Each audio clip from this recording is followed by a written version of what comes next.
Hola, ¿qué tal? Bienvenidos y bienvenidas a una emisión más de Perspectivas. Soy Jonathan Lomelí. Los invito y las invito a que me acompañen en este espacio y voy a platicar con Guillermo Hu, promotor de la red Espacio Común, y con Rosana Valdivia, directora del Observatorio de Ciudades. El tema que vamos a abordar son las observaciones, las reflexiones y todas las modificaciones que propone la sociedad civil para ajustar el Plan Estatal de Desarrollo y Gobernanza 2024-2030.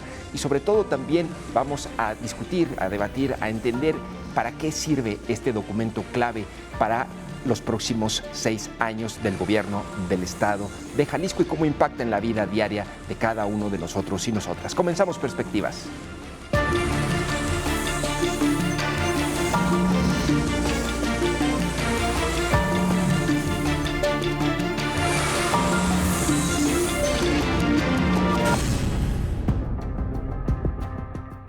¿Cómo debe planearse una ciudad para que sea habitable, justa y equitativa?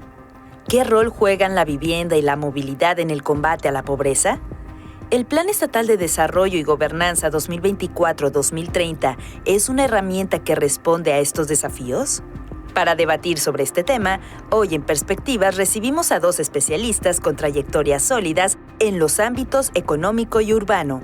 Guillermo Hu es ingeniero civil, maestro en planeación urbana por la London School of Economics y desde hace 3 décadas impulsa el desarrollo económico regional desde el enfoque de economía social y solidaria. Por su parte, Rosana Valdivia Pallares es arquitecta y urbanista y directora del Observatorio de Ciudades del TEC de Monterrey. Su trabajo ha girado en torno a la sostenibilidad, la equidad y la proximidad urbana. Fue consultora para ONU Habitat y promotora de la colectiva Mujeres en el Medio. Ambos son parte de la red Espacio Común. ¿Cuáles son los retos que enfrenta Jalisco para garantizar el derecho a la ciudad y reducir las brechas sociales? Discutamos el tema en Perspectivas. Gracias por acompañarme en Perspectivas y le agradezco mucho a la arquitecta Rosana que esté con nosotros. Bienvenida, arquitecta. Muchas gracias, Jonathan. También al ingeniero Guillermo Hu, que nos acompaña en este espacio. Y antes me gustaría dar una muy breve introducción. Ellos son 2 invitados que forman parte de esta red Espacio Común. En otro momento hemos ya platicado con Héctor Castañón sobre esta iniciativa. Son un grupo de colectivos que se reúnen en torno a 10 grandes objetivos para el Estado, y uno de los trabajos que han estado realizando es justamente la revisión al Plan Estatal de Desarrollo y Gobernanza 2024 y 2030. Y antes de comenzar puntualmente a hablar de 2 temas específicos que vamos a abordar con nuestros invitados, uno con Guillermo relacionado con pobreza y desigualdad, el eje de pobreza y desigualdad, y el otro con Rosana relacionado con vivienda, movilidad y lo que tiene que ver con la metrópoli, el desarrollo urbano. Me gustaría un poco que nos contaras, Guillermo, muy brevemente y tratáramos de explicarle a la audiencia qué es el Plan Estatal de Desarrollo y Gobernanza 2024-2030, que además de que suena pues muy aburrido y largo, ¿no? Pero ¿qué es y para qué sirve y por qué es importante este documento? Sí, seguro. Nuestras leyes plantean que en el ejercicio de gobierno haya un eje rector, un plan de desarrollo, ¿no? Claro. Entonces, el Plan Estatal de Desarrollo y Gobernanza, de acuerdo a la ley, lo que plantea es un ejercicio en el cual se plantean las prioridades que deberá atender el Ejecutivo, ya sea en el ámbito de los municipios o en particular ahora del gobierno del Estado. Y entonces es importante porque en este documento, que es un ejercicio de un proceso de análisis técnico, pero también la otra parte de la planeación conlleva un proceso de gestión y de acuerdos políticos sobre cuáles son los temas importantes que como Estado tenemos que atender y por lo tanto cómo canalizar los esfuerzos, los recursos humanos, presupuestales, para poder atender esos retos de desarrollo que tiene el Estado, ¿no? El Estado. Rosana, y digamos, a grandes rasgos, ¿cómo se estructura un plan para un gobierno durante 6 años? Es decir, ¿qué características tiene un documento de estos? Bueno, como menciona Guillermo, el primero es un análisis, hacer un diagnóstico sobre la situación en estos temas, en estos ejes que se identifican como prioritarios, para pues, plantear la línea base, ¿no? Cómo estamos hoy, y en una segunda etapa es los objetivos, ¿no? ¿Qué objetivos, qué líneas de acción se plantean para atender estas problemáticas, ¿no? Y este documento también determina el gasto o el dinero que se va a destinar a ciertos temas, o no necesariamente. Es la base, digamos que es la base, como decía Guillermo, que va a estar dando pauta a los presupuestos anuales que se derivan durante ese gobierno. Sí, ahora, ¿en qué momento estamos con el plan ahorita, Guillermo? Sí, durante varios meses el gobierno del Estado, a través de la Secretaría de Planeación y Participación Ciudadana, se dio a la tarea de realizar actividades que generen insumos para la elaboración, la redacción de este documento. El proyecto, un proyecto del Plan Estatal de Desarrollo y Gobernanza 2024-2030, fue presentado al Congreso el pasado 4 de junio. Y en el Congreso se tiene el momento para que los diputados puedan analizar la propuesta que presenta el Ejecutivo, y vendrá algún punto como de acuerdo respecto a los planteamientos que queden. Ellos deben aprobarlo, ¿no? Desarrollo. Así es, sí. ¿Todavía pueden hacer modificaciones?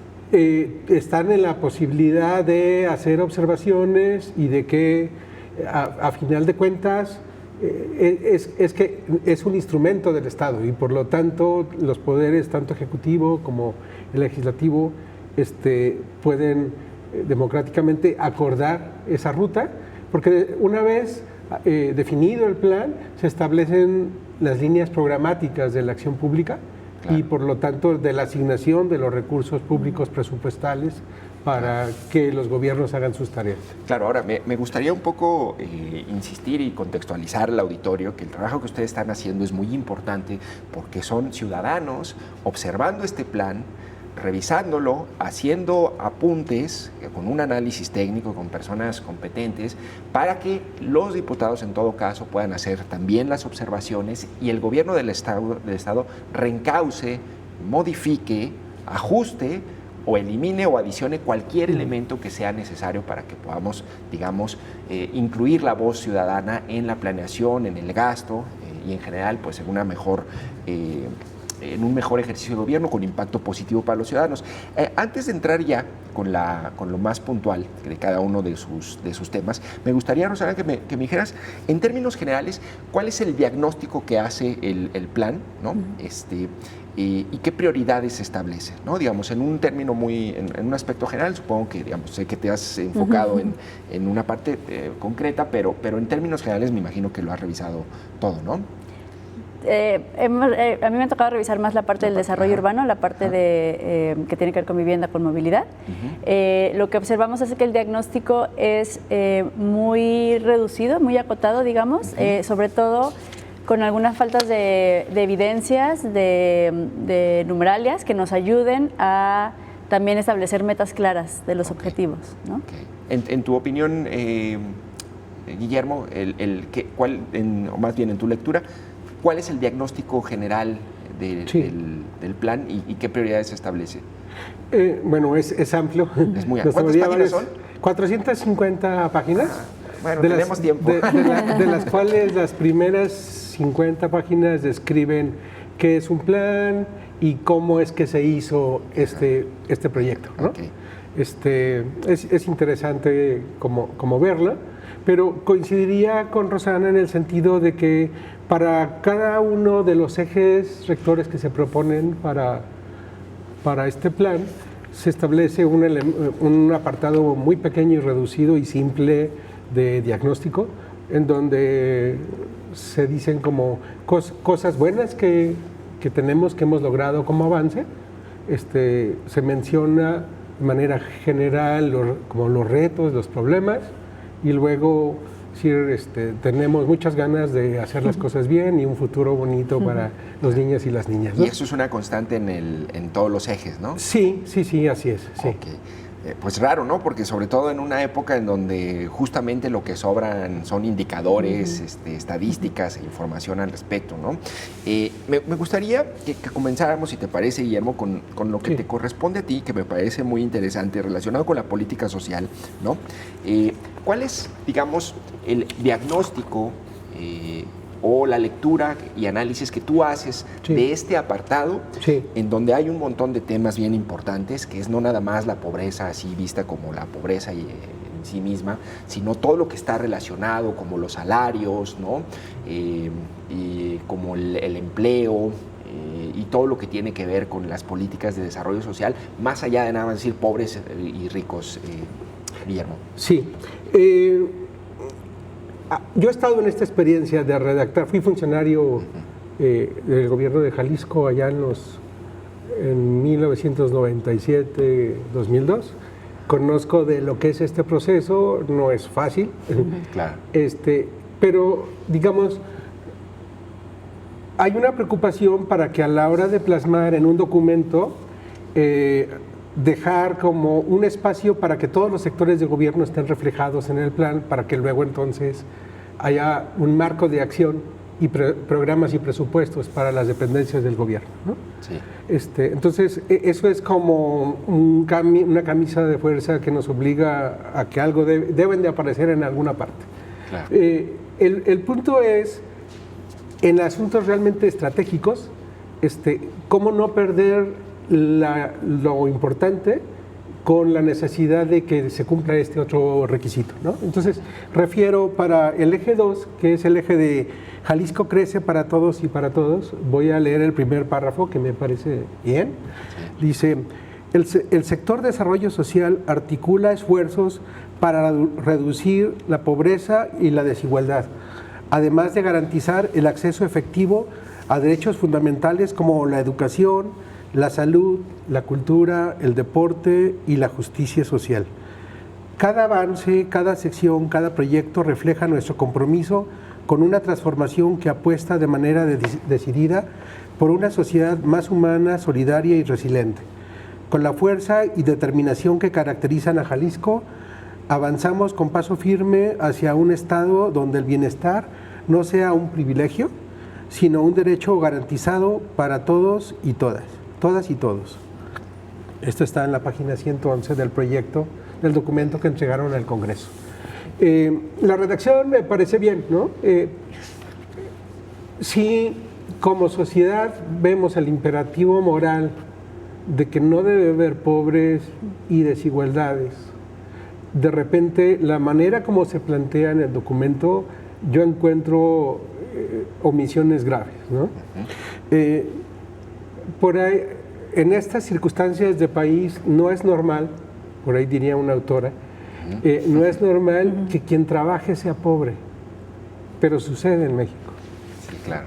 O sea, el tema de la oportunidad de acceso a un empleo, a una ocupación, a tener una remuneración justa que permita con ese salario cubrir las necesidades básicas de una persona, de una familia, tendríamos que generar condiciones como en otras partes del mundo se dan para que quien trabaje no sea pobre.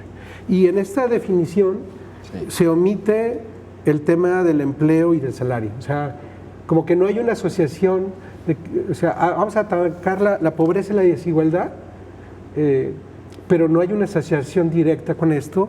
Y otro tema que hoy en día las sociedades contemporáneas están poniendo el énfasis, más las que tenemos un rezago, es todo el sistema de cuidados. Es decir, cómo como sociedad tenemos que habilitar condiciones para que el cuidado de las personas que requieren una atención especial, niños, adolescencias, juventudes o tercera edad, pueda ser asumida más plenamente y no solo tradicionalmente por las mujeres en el hogar.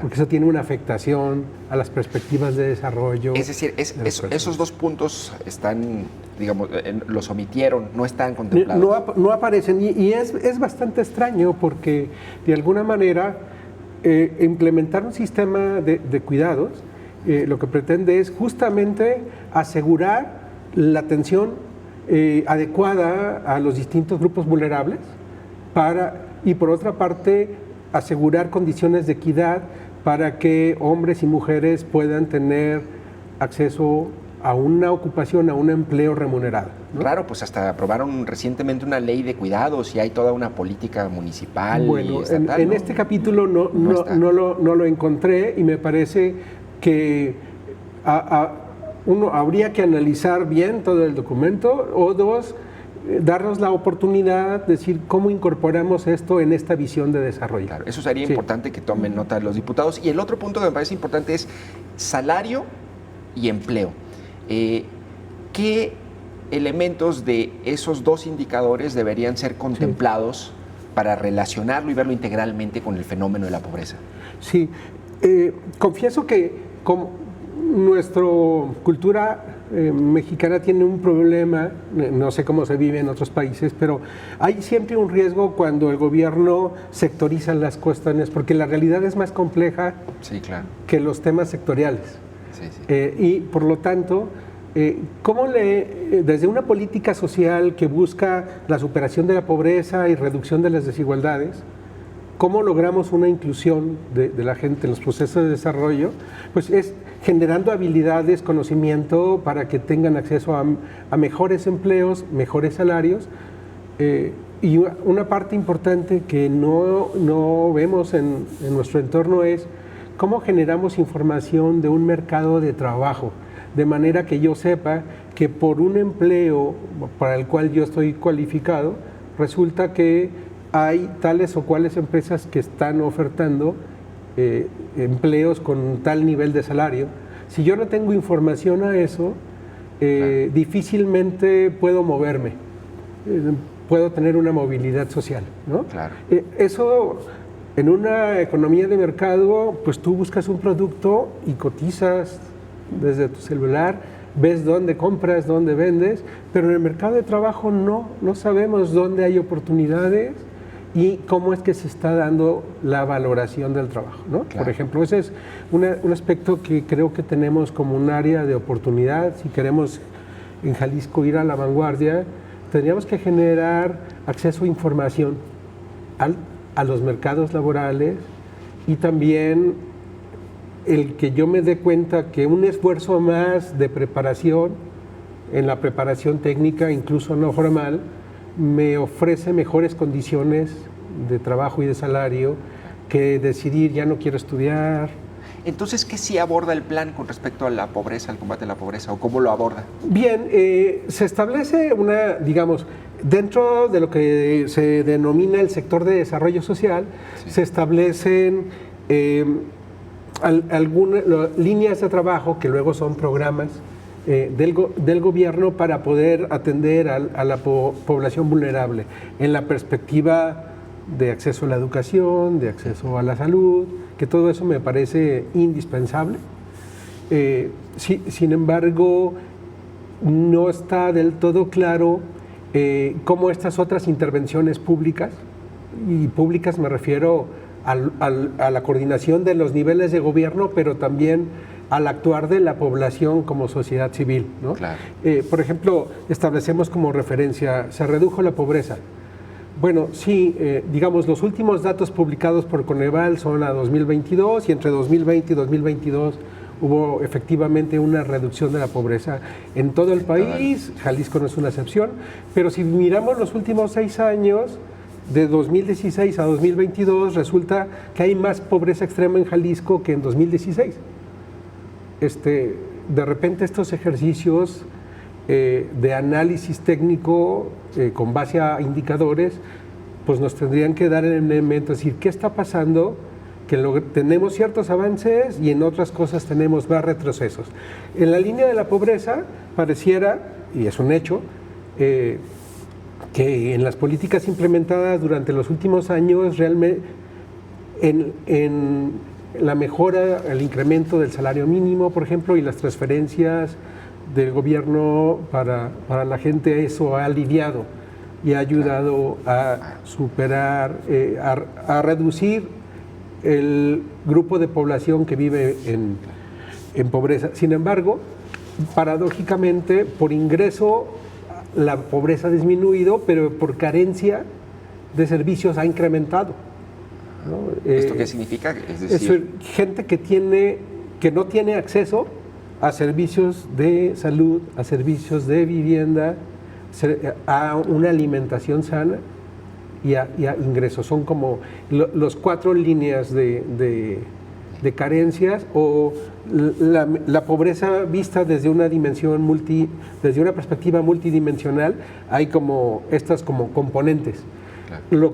Lo que ha sucedido en México, no es exclusivo de Jalisco, es que la gente ha tenido más recursos en su bolsa y eso ha alivianado esta como situación de limitación, claro, de la pobreza, pero al mismo tiempo el porcentaje de población que aumentó carencias se elevó en todo el país, pero también en Jalisco. Eso más o menos se traduce como: tengo dinero pero no me alcanza para pagar educación, salud, ¿no? Así es, de repente tuve acceso a salud, hoy tengo que pagarla yendo a las farmacias. ¿Que eso al final no es como pobreza laboral o es un índice o no? Esa es carencia de acceso a salud. Okay. Sí, pobreza laboral vendría a ser cuando el salario que recibe claro, la gente no te alcanza ni siquiera para cubrir ¿cómo estamos, la canasta por ejemplo, básica? Con respecto a otras entidades, si somos el oasis económico de México? No, para nada. Debemos decir que en Jalisco se ha habido un desarrollo, ha evolucionado positivamente para que este índice de tendencia de pobreza laboral vaya reduciéndose, lo cual es positivo. Jalisco está en la posición 6ª a nivel nacional. Con menor pobreza. Con el índice se ha reducido, lo cual es muy positivo, ¿no? Entonces, esos son signos alentadores, pero digamos, la realidad es bastante más compleja respecto al acceso a oportunidades de empleo para jóvenes hombres, jóvenes mujeres, niveles de escolaridad, nivel de ingreso. Digamos, hay muchas variables que tendríamos que introducir como para entonces poder tener elementos de definir una política pública que incida en esto. En tu opinión, ¿cómo debería entonces abordarse este tema para que se puedan integrar los elementos de la política de cuidados y el tema de pobreza? Sí, digamos, si como Jalisco estableciéramos como prioridad el poder reducir la pobreza y la desigualdad en el Estado, digamos, la política social o la política de superación de la pobreza tendría que tener elementos de inclusión económica, que tiene que ver cómo generamos más habilidades en las personas para que encuentren mejores opciones de ingreso, cómo generamos información para poder tener mejores alternativas de empleo y de salario, cómo generamos condiciones cómo habilitamos para que la gente pueda movilizar sus recursos, que son sus manos, su tiempo y su capacidad de trabajar.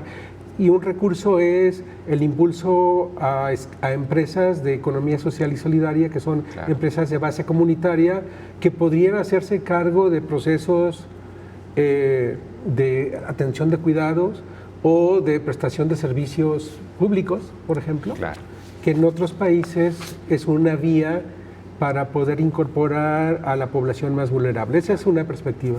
Otra perspectiva es desde garantizar los derechos sociales básicos, salud, educación, el sistema de cuidados, que podríamos verlo como una estrategia de organización de lo comunitario, pero también con una perspectiva de una actividad económica que sucede en la realidad, pero que no tiene remuneración, ¿no? Y la otra perspectiva es cómo habilitar de manera prioritaria los servicios públicos hacia esos sectores de la ciudad y del Estado en donde se concentra mayormente población en condición de pobreza. Claro, bueno, si les parece vamos a una breve pausa, no te vas a salvar, Rosana, te vamos a platicar ahorita contigo sobre el tema también de movilidad y vivienda, que también está relacionado con esto. Vamos a una breve pausa y regresamos para seguir platicando con Guillermo Hu y con Rosana Valdivia. Estamos en Perspectivas, no le cambie.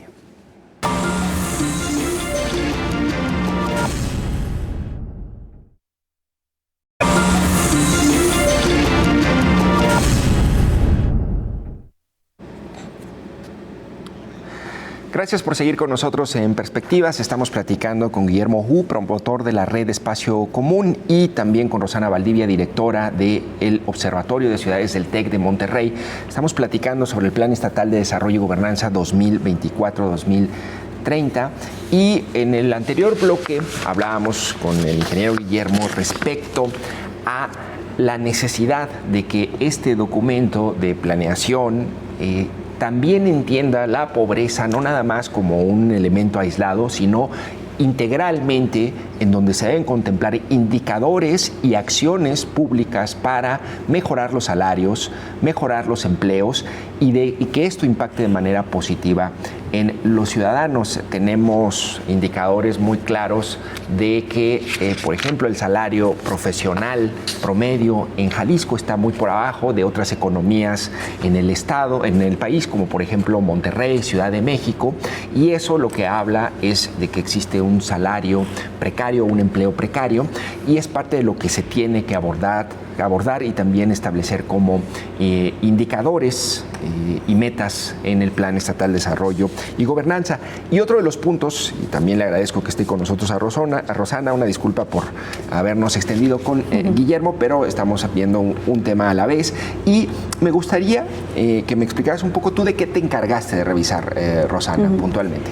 En el plan hay 3 ejes, digamos, que tienen que ver con el tema del desarrollo urbano y la ciudad. Uno es sobre el ordenamiento y el crecimiento de la ciudad, el otro sobre la movilidad y un tercero sobre la vivienda. Muy bien. En el tema de vivienda, sobre todo, ¿cuál es el diagnóstico? ¿Qué fue lo que encontraste y qué es lo que falta? Si es que falta. En vivienda es muy acotado el diagnóstico. Menciona únicamente el rezago en la vivienda que existe, aunque menciona el diagnóstico muchos avances en la provisión de servicios básicos, lo cual es cierto. Y plantea como objetivos, que se vuelva un eje estratégico en la planeación, pero no quedan objetivos claros, ¿no? No hay indicadores, no hay una meta establecida sobre cuál va a ser el papel del Estado en este tema. Y en tu opinión ahorita, ¿cuál es el problema en el tema de la vivienda vamos a pensar en la metrópoli, ¿no? Exacto, el tema de la vivienda, y que esto se relaciona mucho con todo lo que platicaba Guillermo, ¿no? Que tiene pues en gran medida que ver con la ubicación, ¿no? Todo esto de lo que hablaba Guillermo en 2 sentidos. Uno, la ubicación de la vivienda te garantiza no únicamente el derecho a la vivienda, a tener un techo, un lugar donde habitar, sino también te garantiza el acceso a otra serie de derechos, ¿no? A la educación, a la salud, a la movilidad. Entonces, en cierta medida, la ubicación de la vivienda, que ya está considerada en la definición de vivienda adecuada que se han establecido en los últimos años, es importante porque la distancia que se encuentra en estos servicios de tu vivienda pues te van a facilitar o obstaculizar tu acceso a otra serie de servicios, de derechos, ¿no? Y en ese sentido, la crisis hoy de la vivienda pues sigue siendo la expansión, ¿no? La expulsión de las personas hacia las periferias que se encuentran muy lejos de estos servicios. Sí. ¿Tú cómo explicas esa crisis? Es decir, ¿qué la origina? Porque pues terreno tenemos, casas hay. Claro, exacto, casas hay, casas vacías, muchas de ellas, ¿no? Lo que ha pasado últimamente, y sobre todo creo que Guadalajara es importante la visión hacia la vivienda como un activo, como una inversión, ¿no? Entonces, la vivienda se ha vuelto la financiarización de la vivienda, ¿no? Ese tema que hablamos. ¿Qué es financiarización? Escucho mucho. Sí, la financiarización significa no entender la vivienda como un hogar, como un espacio para habitar, sino como una inversión, ¿no? Que se entiende la vivienda no por quienes las van a habitar, sino por quienes van a invertir y tener un retorno económico de esa inversión, ¿no? Claro, claro. Lo vemos hoy en todos los anuncios de vivienda, te hablan más sobre tu retorno, sobre tu mejor inversión, sobre cómo la vas a poder rentar, ¿no? En estos esquemas de vivienda de estancia corta. Y en ese sentido lo que ocurre es que entre el 2010 y el 2020 el 40% de la vivienda que se construyó en ese periodo se hizo en zonas donde no existía ciudad en el 2010, ¿no? Es decir, casi la mitad de las viviendas no encontraron un lugar por el costo del suelo, por pues sí, los servicios que se encontraban, de hacerlo en zonas consolidadas con todos estos servicios en su entorno. ¿Y esto no lo plantea ni lo reflexiona el plan? No, únicamente habla del rezago que tiene que ver más con los servicios, que la vivienda sea adecuada, ¿no? Que el cascarón tenga agua y drenaje y materiales adecuados, ¿no? El hacinamiento. ¿Qué elemento, en tu opinión, debería incluirse así, sí o sí, para que tomen nota los diputados? Pues sería importante el no construir una vivienda. El Infonavit ya lo puso en sus lineamientos, ¿no? No construir una vivienda donde no exista, no hay servicios, ¿no? Claro. Ese podría ser un límite como muy claro. ¿Y qué se puede hacer con el tema de los costos? Bueno, el Estado debe entrar a regular, ¿no? Sí ha faltado mucho en esta idea de que el mercado se regula solo y que es un tema, entendemos la vivienda precisamente como algo muy privado, que tú tienes que trabajar para comprártela y si no tienes, si no te alcanza, pues no te vamos a regalar casas. Cuando entendemos que la educación puede ser gratuita, ¿no? Y el acceso a la salud puede ser un servicio que proporciona el Estado y la vivienda la alejamos como de esa lógica. Claro. Pero sí también, como mencionaba Guillermo, con estas plataformas para entender las posibilidades que tenemos, el gobierno podría ser una parte más activa en ser más transparente con algunos información como el costo de la vivienda, ¿no? Claro. Las viviendas que están desocupadas, no abandonadas, en esta idea que tenemos de que están vandalizadas con cristales rotos, sino torres de departamentos con menos del 50% de ocupación. Entonces también la transparencia de datos y el conocer el estado de la vivienda para sancionar la especulación de la vivienda, ¿no? Puede ser algo ¿Cómo se especula con la vivienda? Es decir, ¿en qué consiste esa...? En dejar un espacio vacío esperando a que suba su valor, ¿no? No me interesa venderla, no me interesa rentarla, porque sé que con los años un bien inmueble va a subir el valor y mi dinero va a crecer, ¿no? Claro. Y existen en otros países, ¿no? Ciudades como Vancouver lo han hecho, como Nueva York, poner un impuesto a la vivienda desocupada, ¿no? Porque cuando yo no ocupo una vivienda, es una vivienda que no está en el mercado y por lo tanto el resto pueden subir su valor, ¿no? Hay más demanda que oferta y el valor sube de las propiedades. Bueno, pues me parece grave que no esté este tema, que yo insisto es uno de los grandes temas de este sexenio, y que no esté contemplado en el plan. Ojalá que los diputados hagan algo. Y el otro gran tema que me llama la atención y que le estaba dando una checada al plan es el tema de transporte público, ¿no? ¿Realmente tenemos un transporte público de 8.1 sobre 10? Sí, viene ese indicador. Viene ese indicador, me sorprendió, no sabemos de qué encuesta es esta, de dónde viene ese número, porque, a ver, ese es yo creo que otro de los temas importantes del plan. Entender la movilidad únicamente como transporte público, ¿no? Cuando la movilidad, y hoy que estamos con estas, y las ciudades tapatías, la ciudad tapatía al menos lo está diciendo de la proximidad, ¿no?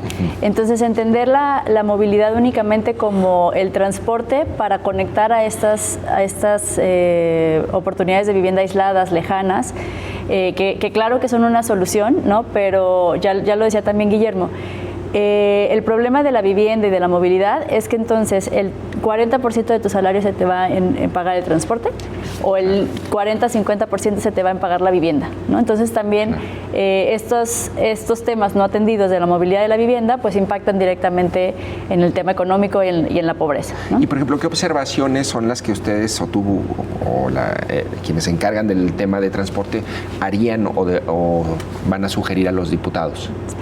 Bueno, una sería incluir la proximidad como una estrategia de movilidad, que esto tiene que ver con garantizar la presencia o las oportunidades de vivienda en los entornos próximos, ¿no? Con mecanismos de vivienda pública, con mecanismos de la gestión del suelo y del costo de la vivienda, para pues garantizar que haya personas viviendo en estos entornos que tienen ya todos los servicios, ¿no? Claro. Y por otro lado, pues sí también una relación directa de los proyectos de infraestructura, como las líneas del tren ligero, por ejemplo. Nosotros hicimos un análisis hace un par de años Y en las zonas más cercanas a las estaciones de transporte público se ha perdido población en los últimos 10 años. ¿Sí? Sí. En las 3 líneas, no solo la línea 3, pero en las 3 líneas del tren ligero, entre el 2010 y el 2020. ¿Y ese a partir de un diagnóstico quién? ¿Ustedes lo hicieron? Del Observatorio de Ciudades. Ah, ¿sí? Sí, hicimos con el Censo de Población del INEGI 2010 y 2020. Sacamos un radio caminable de 10 minutos, 20 minutos, 30 minutos. Y vimos qué había pasado con la población en esas manzanas. Eso es absolutamente todo lo contrario de lo que se podría buscar. Al diseño orientado al transporte, exacto. Entonces, claro que debe haber una apuesta por el transporte público, ¿no? O sea, eso es evidente y no es contrario a eso la idea, pero es qué mecanismos alternos de gestión del suelo, de vivienda, de qué otras políticas o herramientas nos garantizan que no pase eso, ¿no? Que donde tú inviertes transporte público masivo, pues garantices que la población debería crecer, ¿no? Y por el contrario se está perdiendo.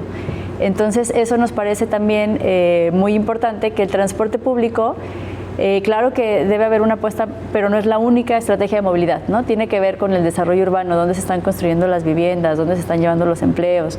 Lo que observamos también es que el porcentaje de viviendas con auto pues van incrementando también, ¿no? en los últimos censos. Entonces hay una encuesta de Jalisco Cómo Vamos sobre cómo se mueven las personas, que entre el 2011 y 2022, esos 10 años también de las encuestas, el porcentaje de población que se movía en transporte público, que me parece era el 68% en el 2011, para el 2022 ese disminuyó al 40%, ¿no? Sí aumentó como 3-4% en el transporte público masivo, lo cual es muy positivo, el 1% de movilidad en bicicleta, lo cual también es muy positivo, son los logros que se han tenido por esta inversión a las alternativas de movilidad, pero el otro 20% se fue al auto, ¿no? Entonces sí hay por el diseño y el modelo de urbanización que estamos generando a nivel metropolitano, pues las personas necesitan, y también un porcentaje a la moto, ¿no? Necesitan moverse de otras maneras, porque la planeación, el crecimiento de la metrópoli no es suficiente con las líneas de transporte que hoy contamos. Claro, y digamos, aparte de la vivienda, el transporte, ¿cuál es el otro gran reto metropolitano que supongo el agua. plantea? El agua. El agua, también creo que tenemos una crisis importante hídrica, que no solamente es por el tema de las presas y la distribución del agua, sino también esta desconexión que tenemos de los elementos naturales, ¿no? De la permeabilización o la urbanización de zonas que son claves para el desarrollo también de nuestras metrópolis. Esa es otra de las, en el objetivo viene, ¿no?, como esta frase de crear comunidades resilientes, sostenibles y, ¿no?, como con palabras muy correctas. Habla de cuidar los entornos, los ecosistemas. Sin embargo, también en la evaluación que hizo el mismo IMEPLAN del POTMED, a los 4 años de que se publicó en el 2016, se observa que hubo 1.500 hectáreas que es de suelo de áreas verdes con etiquetas de conservación que se perdieron por la urbanización, ¿no?, en los últimos 10 años. A pesar de que entonces no es suficiente hablar de instrumentación, porque los objetivos del plan también tienen que ver con estos planes metropolitanos, ¿no?, en el Estado. Entonces, pues claro que se necesitan esos planes, pero no es suficiente solamente con el plan, ¿no? Tiene que haber un seguimiento, una vigilancia, sanciones, articulación con los gobiernos municipales, porque el reto de la expansión pues sigue siendo uno de los problemas importantes. Guillermo, la Secretaría de Planeación hizo el documento, ¿verdad? El plan. Es decir, lo coordina, de presentarlo, ¿no? La Secretaría de presentarlo. Oye, la verdad, Guillermo, es que los escucho y me genera un poco de desánimo o desaliento ver que, al menos así, por lo que hemos platicado, que no se incluyan elementos tan importantes o diagnósticos, ya ni siquiera diagnósticos, es decir, que se reconozca la existencia de un problema, porque ya no es una falta de indicadores o de un diagnóstico, es reconocer la falta de un problema de vivienda, de empleo precario, de movilidad urbana, ¿no? ¿Qué ¿Qué es lo que pasa allí, Guillermo, que no se aborda de manera integral? Es decir, ¿es el proceso de construcción del documento? ¿Es la falta de involucramiento desde el inicio de la sociedad civil? Digamos, ¿es el desinterés, la burocracia? ¿O cuál es el problema? Sobre todo tú teniendo el antecedente de haber estado involucrado en este tipo de procesos, porque no podemos dejar de lado temas como estos que estamos hablando en el gran documento que va a definir el destino de por dónde vamos a caminar durante los próximos 6 años. ¿O soy demasiado pesimista, Guillermo? Quisiera que no fuera así. No, esto es, creo como todo proyecto, es una hoja en blanco. Yo tengo un proyecto de conducir el desarrollo del Estado, para lo cual dispongo de las estructuras, del aparato y de los recursos públicos, ¿no? Creo que ese es el gran reto y lo que siempre está en la disputa de lo público, ¿no? Claro. El punto es, ¿cuáles son los retos? ¿Para qué quiero gobernar? ¿Cuáles son los objetivos que planteo debo ser? Y eso está plasmado en los criterios que el gobierno del Estado quiso hacerlo y lo presentó en el Congreso, ¿no? Nuestra lectura de este proyecto de Plan Estatal de Desarrollo y Gobernanza, Espacio Común, el año pasado es una red de organizaciones de la sociedad civil y académicos en donde nos permitimos plantear una propuesta de 10 objetivos y que no se negocian para poder lograr un bienestar para los jaliscienses en una perspectiva de ejercicio pleno de los derechos humanos, ¿no? Claro. Entonces, mi lectura del capítulo 2 de Jalisco Crece, para ellos, para ellas, es decir, el mismo párrafo con el que inicia la justificación habla reducir la pobreza y la desigualdad. Bueno, si esa realmente fuera la prioridad, tendríamos que mirar el diagnóstico y el planteamiento de lo que hay que hacer desde una perspectiva, a mi entender, distinta a cómo se plasma. Porque la otra preocupación, y lo dije durante mi primera intervención, es que a final de cuentas el Plan Estatal de Desarrollo tiene que prever y cobijar la acción de los distintos aparatos sectoriales del gobierno. Entonces, caemos en la trampa de que en el sector de política social queda educación, salud, cultura, pero necesito que la política urbana y de barrios en los municipios sea coherente para generar condiciones de superación de la pobreza. Necesito que la seguridad pública se implemente de tal manera de no victimizar a los barrios pobres, sino cómo generamos condiciones para sacarlos de esos factores adversos. Necesito que las políticas de fomento, ya sea la operación de las empresas, pero también el fomento del empleo, ya sea empleo temporal o de cómo ocupamos a la gente para que genere valor su trabajo, eso es algo que un gobierno puede contemplar. Claro. Y si no, en mi perspectiva y en la de muchos que convergemos en Espacio Común, todo eso tiene que resolverse desde una perspectiva integral. Entonces, si el plan no tiene este enfoque, y difícilmente, con esta visión segmentada, sectorizada, difícilmente se puede tener éxito en ese propósito. Ahora es un plan cada 6 años, ¿cierto? Sí, con visión de largo plazo, pero se establecen metas. Pero digamos, el anterior se retoma más o menos las bases, o estamos inventando el agua. Se hace una referencia al Plan Estatal de Desarrollo y a las métricas. Creo que convendría realmente hacer un análisis detallado de qué logros y qué retrocesos hubo. Y la otra es que en los apuntes que generé para esta intervención, yo me atrevo a poner un análisis comparativo sobre indicadores de cómo le fue a Jalisco a nivel del promedio nacional y algunos estados de referencia con los cuales podríamos comparar. Por ejemplo, en el indicador para medir las desigualdades es algo bastante complejo, el índice Gini. Claro. Pues Jalisco recurrió a unos puntos como a nivel nacional se va avanzando. Pero ¿cómo le hizo Guanajuato o cómo le hizo Nuevo León para tener 4 veces mejor resultado que Jalisco? Que ese dato está muy interesante. A ver, nada más, ¿qué es el índice Gini y qué resultados ofrece? El índice Gini es un parámetro que se adopta para medir la desigualdad. Esto es, en una sociedad profundamente desigual, en donde algunos tenemos el privilegio de tener todo lo que requerimos para la vida y otros tienen todas las carencias. En donde 4 ultra ricos concentran el 20% de la riqueza, ¿no? Digamos que esa es una tendencia global.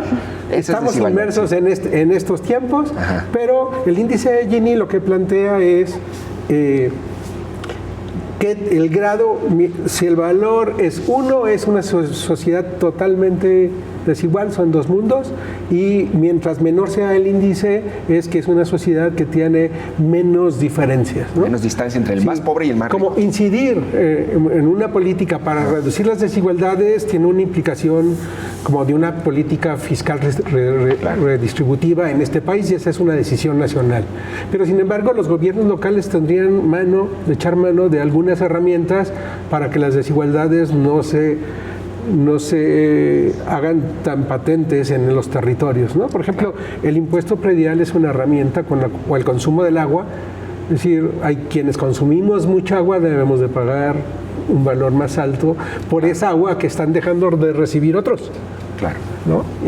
Igual el tema del valor de nuestros inmuebles. Esa es una herramienta fiscal. Pero luego hay herramientas de política pública decir, ¿cómo hacemos para que la gente en condiciones de pobreza tenga la vida menos adversa? Muchas de las cuestiones de las que ya conversamos. Claro. Entonces, implementar estas políticas, a final de cuentas, permitirían que el rango de desigualdades fuera menor. Y lo que observamos entre 2016 y 2022, el índice Gini a nivel nacional se redujo un 5.6%. En Jalisco se redujo un 4.2%. Pero en Guanajuato se redujo 17.9% y en Nuevo León se redujo 19.2% de referencia entre 2016 y 2022. Sería interesante aprender qué hicieron allá, porque quisiéramos tener sociedades menos desiguales, ¿no? Finalmente, Rosana, también, en tu opinión, digamos, ¿cómo podemos hacer o generar un instrumento mucho más completo? ¿En qué punto del proceso a lo mejor debería haber más involucramiento de la sociedad civil? Y no sé si tú eres optimista con respecto a los posibles cambios ante los diputados o las observaciones que pudieran hacer los diputados. Pues no soy tan optimista, ¿no? Porque sabemos que además hay una mayoría, ¿no? Que ha pasado también en otros ejercicios, estas aprobaciones de los presupuestos, ¿no? Que pasan como muy rápido. Yo creo que sí es necesario el involucramiento de la sociedad, la presión hacia los diputados. Al final son nuestros representantes, ¿no? Pues están ahí para dar ese voto en nombre de la sociedad que los elegimos, porque si los procesos de participación son muy acotados, ¿no? Ciertamente hubo estas mesas, ¿no? Donde se podía porque entiendo participar. Que los involucran, ¿no? A la sociedad civil, ¿no? ¿O no? No en gran medida. O sea, hay estas mesas que se hicieron para escribir el plan, donde sale el diagnóstico, ¿no? Mesas en diferentes sectoriales y en distintos lugares del territorio. Pero yo creo que debería haber una cercanía aún más grande con universidades, con grupos de sociedad civil, ¿no? O sea, ha habido este acercamiento con espacio común, pero bueno, también nos ha pasado en otros gobiernos, no es el primero, donde esas mesas te invitan, no puedes hacer tus observaciones, pero no necesariamente se ven reflejadas en las modificaciones, ¿no? Claro. Y que luego utilizan hasta instrumentos medio laxos, como, no sé, encuestas digitales, ¿no? Exacto. Acotadas, y ya dicen, pues la existe una preocupación de los jaliscienses, sin escuchar opiniones expertas con atención, ¿no? Claro. Es decir, sí. Sí, se presume que fue el ejercicio de prelación más participado, ¿no? Sí. No quisiera entrar en una discusión sobre eso, sobre las formas acotadas como se dio la participación y la valoración cuantitativa y cualitativa de lo que esto arroja. Yo quisiera resaltar algo positivo que viene en el documento y que quisiera que esto fuera un hilo conductor. El documento refiere a un ejercicio de prospectiva que hizo el Centro de Estudios Estratégicos para el Desarrollo de la Universidad de Guadalajara, publicado en 2024, en donde la percepción en un ejercicio de prospectiva de futuro, la preocupación que capta este estudio es respecto al medio ambiente, la inseguridad y violencia, las desigualdades, y las dificultades para la movilidad. Eso es lo que arroja el estudio, Claro. Lo cual son temas que nos involucran, ¿no? Que hemos conversado ahora. En la consulta pública, esa que se hizo con muchos clics, Sí. Arroja algo no muy distinto. Digamos, los temas que tuvieron mayor participación, donde hubo más recurrencia de clics, fue cuidar el medio ambiente, la educación, garantía de derechos, mejores empleos, paz en lugares públicos y vida libre de violencia. No está muy disasociado lo que la visión prospectiva que propone el Centro de Estudios Estratégicos para el Desarrollo y la consulta. Hagámosle caso a eso. O sea, si esas son las prioridades, ¿cómo tendríamos que pensar la acción pública? Que no es solo el gobierno del Estado, es la coordinación con los municipios, es la participación de las universidades, de sociedad civil, para poner en prioridad estos elementos. Claro. Pues a ver, me quedo con esto último. Les agradezco muchísimo que me hayan acompañado. Lamentablemente se me acabó el tiempo, pero Guillermo Hu y Rosana Valdivia, gracias por haber estado con nosotros. Y ahí está la brújula, lo que acaba de plantear el ingeniero Guillermo. Ese es el camino, nada más hay que establecer claramente las acciones para llegar y atender esas problemáticas que preocupan a los jaliscienses. Gracias por haberme acompañado. Soy Jonathan Lomelí y gracias también por haber estado conmigo. Muchas gracias.